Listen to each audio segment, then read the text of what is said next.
একদা গোপালকৃষ্ণ গোখলে বলেছিলেন, Bengal things today, Indian things tomorrow. অর্থাৎ আজ বাংলা যেটা ভাবে কাল ভারত সেটা ভাবে। প্রথম এক বাঙালি ডাক দিয়েছিল দিল্লি চলো। আজাদ হিন্দ বাহিনীর গঠন করে উনি বলেছিলেন দিল্লি চলো, দিল্লি থেকে ব্রিটিশকে তাড়াতে হবে। এখন আর এক বাঙালি ডাক দিয়েছে দিল্লি চলো, তৃণমূল কংগ্রেসের মমতা ব্যানার্জি। দিল্লি চলো, দিল্লি থেকে বিজেপিকে তাড়াতে হবে। সেদিন আজাদ হিন্দ বাহিনীর প্রধান বলেছিলেন ব্রিটিশকে তাড়াতে হবে। আজ তৃণমূলের প্রধান বলছে বিজেপিকে ভারত থেকে তাড়াতে হবে, বিজেপি মুক্ত ভারত গঠন করতে হবে। এই মুহূর্তে ভারত সুরক্ষিত নয়, বিজেপির হাতে, নরেন্দ্র মোদীর হাতে। সেটা গোটা ভারতবর্ষের মানুষ জানে। তাই ভারতবর্ষে যে অগ্নি পরীক্ষা চলছে, যে নির্বাচন চলছে, সে নির্বাচনের সকল মানুষ এক হয়েছে।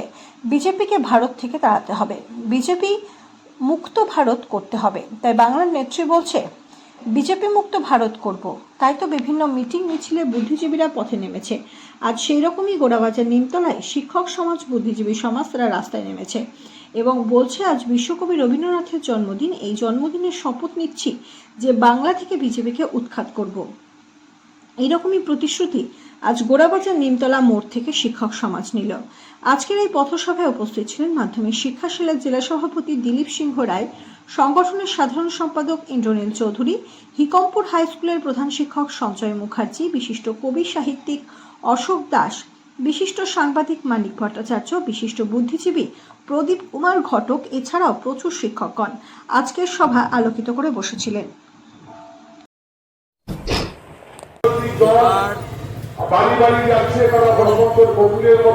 লোকসভা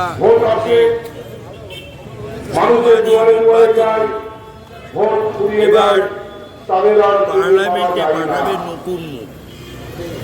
সেই নতুন পাঠান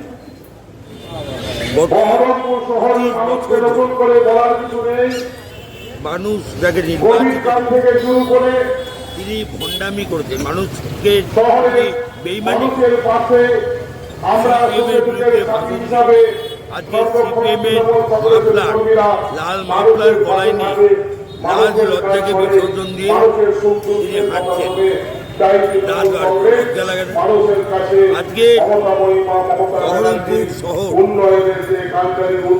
তথা বহরমপুর লোকসভা কেন্দ্রে সম্মানীয় নির্বাচক তার দিক থেকে মুখ ফিরিয়ে নিয়েছেন, কারণ তিনি সিপিএম এর সঙ্গে বন্ধুত্ব।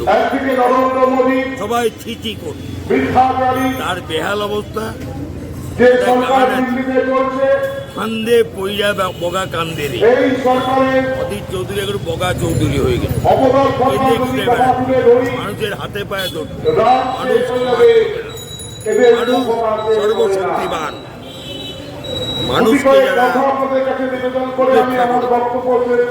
যারা অসম্মান করে, মমতা বন্দ্যোপাধ্যায়কে সামনে রেখে অভিষেক বন্দ্যোপাধ্যায়কে সামনে রেখে পার্লামেন্টে যাবেন, মানুষের হাতে পাঠান। কালাম উনি বলেছিলেন, যাদবপুর ইউনিভার্সিটি এসে একটা বক্তব্য রাখার পর উনি বলেছিলেন, এত ছাত্রছাত্রী তোমরা পাস করে কে কী হবা? কেউ বলেছে ডাক্তার হবো, কেউ বলে ইঞ্জিনিয়ার হবো, কেউ বলেছে বড় ব্যবসায়ী হবো, কেউ কিন্তু বলেনি যে আমার রাজনীতিবিদ হব। এই কথা শুনে এপিজে আবুল কালামের মাথায় হাত। উনি বললেন দেশ এখন অবক্ষয়ের পথে। ঠিক এখন যেমন অবস্থা, এখন বিজেপি যেভাবে দেশ চালাচ্ছে, দেশ এখন অবক্ষয়ের পথে। কিন্তু খারাপের মধ্যেও ভালো আছে। এই সময় শিক্ষক সমাজ, তৃণমূলের শিক্ষক সমাজ, তৃণমূলের বুদ্ধিজীবী সমাজ আর রাস্তায় নেমে মিছিল করছে, পথসভা করছে। ওরা বলছে ভারতবর্ষ অবক্ষয়ের পথে চলে যাচ্ছে, বিজেপি আগে, ভারত সুরক্ষিত নয়, ভারতকে বাঁচাতে হবে, বাংলাকে বাঁচাতে হবে। তাই তৃণমূল কংগ্রেসকে ভোট দিতে হবে। তৃণমূল কংগ্রেস ছাড়া বাংলা বাঁচবে না, বাংলা না বাঁচলে ভারত বাঁচবে না।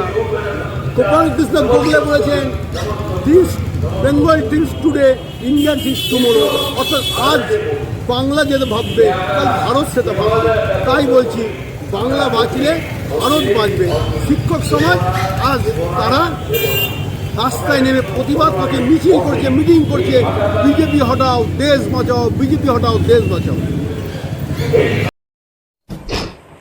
আমরা কি নিয়ে হলো? আজকের প্রোগ্রাম আমাদের মূলত লোকসভা কেন্দ্রের প্রার্থী আমাদের মমতা বন্দ্যোপাধ্যায়ের অভিষেক ব্যানার্জির পাঠানের সমর্থনে আমাদের তৃণমূল শিক্ষক সমিতির ব্যানারে গোটা জেলায় এরকম পথসভা হচ্ছে, বিভিন্ন জেলায় বিভিন্ন টিম, তার একটা অংশস্বরূপ আজকে করিমগঞ্জ নিমতলায় আমাদের এই পথসভা হচ্ছে। এই পথসভা থেকে মূলত মমতাবাজ বিজেপি জেলা 5 বারের সাংসদ চৌধুরী সম্বন্ধে কিছু বক্তব্য আছে, মানুষের সঙ্গে যে তন্ত্রতা সেটার বিষয় আমাদের